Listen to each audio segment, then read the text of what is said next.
13ই জুলাই 2026 কলকাতার ঐতিহ্যবাহী প্রেস ক্লাবে অনুষ্ঠিত হল এক্সিলেন্স অ্যাওয়ার্ড 2026। এই অনুষ্ঠান প্রযোজনায় ছিল সাদে আহ্লাদে এবং দীপাঞ্জন ঘোষ এন্টারটেনমেন্ট। এই অনুষ্ঠানটি এমনই এক অনুষ্ঠান যে অনুষ্ঠানে দেখা গেল সর্বপেশার মানুষদের যারা নিজ নিজ পেশায় সফল তাদেরই আরও মনোবল বাড়াতে এই সুন্দর এক্সিলেন্ট অ্যাওয়ার্ড অনুষ্ঠানটির আয়োজন। এই অনুষ্ঠানে উপস্থিত ছিলেন দীপ্তিমান বাসু, জয়ন্ত নারায়ণ চ্যাটার্জি, সুজয় বিশ্বাস, তান্নি চৌধুরী, দীপঙ্কর রায়, তনুশ্রী মিত্র, সুব্রত দত্ত, ঋতব্রত ভট্টাচার্য, অর্জুন চক্রবর্তী, রেশমি ভট্টাচার্য, বিনীতা চ্যাটার্জি, নন্দিনী ভট্টাচার্য, অনিন্দিতা দাস, অভিষেক বোস, স্বরলিপি, শেরলি মোদক, নীলায়ন চ্যাটার্জি, মৌলি দত্ত, দেবাশিস মণ্ডল সহ প্রমুখ অন্যান্যরা। সব মিলিয়ে সন্ধ্যাটা হয়ে উঠেছিল জমজমাট ও তারার আলোয় আলোকিত।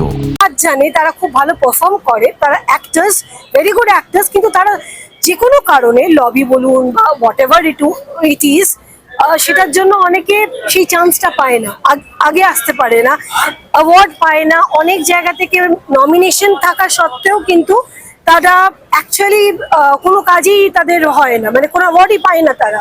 কিন্তু সেই অর্থে যে দীপাঞ্জন দা বা সাদে আহ্লাদে যারা এই ইনিশিয়েটিভ নিয়ে এই যে সবাই যে পাচ্ছে অ্যাওয়ার্ডটা, মানে যাদের সত্যি দরকার, এত বছর ধরে কাজ করছে, সেইটা দেখে আমার খুব ভালো লেগেছে। এই ইনিশিয়েটিভটা ইজ রিয়েলি রিয়েলি গুড।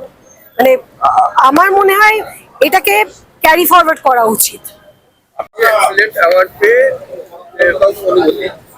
অবশ্যই ভালো লাগছে। যে কোনো অ্যাওয়ার্ডই মানুষকে ভালো তো লাগে, তার সাথে আরো ভালো কাজ করার একটা মোটিভেট করে। আর আমি বাই প্রফেশন একজন ডাইটিশিয়ান, তো এইরকম একজন গুণী বিভিন্ন সেক্টরে মানুষের মধ্যে আমার সেক্টর থেকে আমাকে যে অ্যাওয়ার্ডটা দেওয়া হয়েছে সেটা আমার কাছে খুব বড় পাওয়া। বিগত 12-14 বছর আমরা কাজ করছি এবং শুধুমাত্র হাওড়া কলকাতা নয়, আমরা গ্লোবালি কাজ করি পুরো ওয়ার্ল্ড বেসিস। এবং আমাদের টিমে আমাদের একটাই মোটিভ বলতে পারেন যে মানুষকে সাধারণ বাড়ির খাবারের মাধ্যমে একটা ওষুধ ফ্রি সুস্থ জীবন দেওয়া, সমস্ত রোগের ম্যানেজমেন্ট। তো সেই সেক্টর, সেই কথাটা ভেবে এখানে একটা এই সুন্দর অ্যাওয়ার্ডের জন্য আমাকে সিলেক্ট করা হয়েছে, এটা আমার কাছে অনেক বড় পাওয়া। Thank you. পুরস্কার পেতে কারণটা ভালো লাগে, বিশেষ করে একজন শিল্পী তার সবকিছু হারিয়ে যায়, পুরস্কারটা মনে থেকে যায়। খুব ভালো লাগছে পেয়েছি। এটা একটা মানে বলতে পারেন ইংরেজিতে করে শর্টে দাম, মানে উদ্বুদ্ধ করে, একজন প্রেরণা দেয় শিল্পীকে আরো এগিয়ে যেতে, আরো কাজ করতে। ভালো লাগে। এই ধরনের একটা ইনিশিয়েটিভ আমরা এর আগেও দেখেছি, আজকেও তার ব্যতিক্রম হলো না। আপনাদের আগামী দিনে কীভাবে পথ চলার ক্ষেত্রে সাথে আহ্লাদে এই ধরনের মানুষের সাথে থাকে?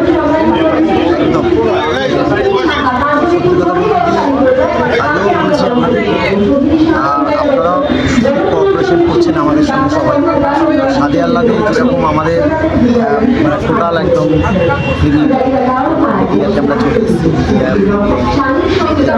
দূরত্ব সামঞ্জস্য পরিচালনা করছেন, ঈশ্বরী পরিচালনা করছেন রনিত রাজ।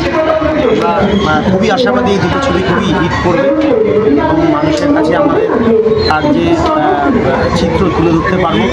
এছাড়া আমাদের প্রোডাক্ট ব্যবসা, আমাদের প্রোডাক্টের মানও খুব ভালো, মার্কেটে খুব ভালো রেজাল্ট পাচ্ছে। সাদে আহ্লাদে টোটাল সব দিক থেকেই সবার সঙ্গে কোঅপারেশন করবে এবং আমরা চাইছি যে আমাদের আরও মানটাকে বা আমাদের আরও গুরুত্বটাকে সবার সঙ্গে তুলে ধরবো। আপনাদের কী কী ধরনের ভোজ্য দ্রব্য রয়েছে?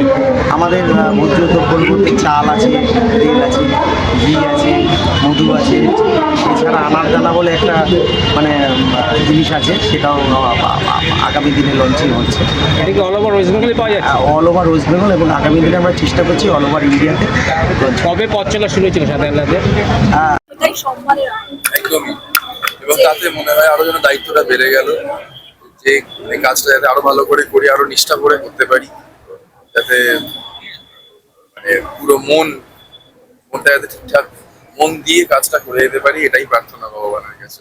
এই সম্মানটাকে যাতে সম্মান দিতে পারি সেটার দায়িত্ব মনে হয় এত গুণী ব্যক্তিদের মধ্যে। তারা অ্যাওয়ার্ড নিচ্ছে, যেখানে যে মঞ্চে দাঁড়িয়ে সেখানেই দাঁড়িয়ে আমি অ্যাওয়ার্ড নিচ্ছি, এটা একটা খুব বড় পাওনা ছিল আজকের জন্য। Thank you so much, surgeon excellence award.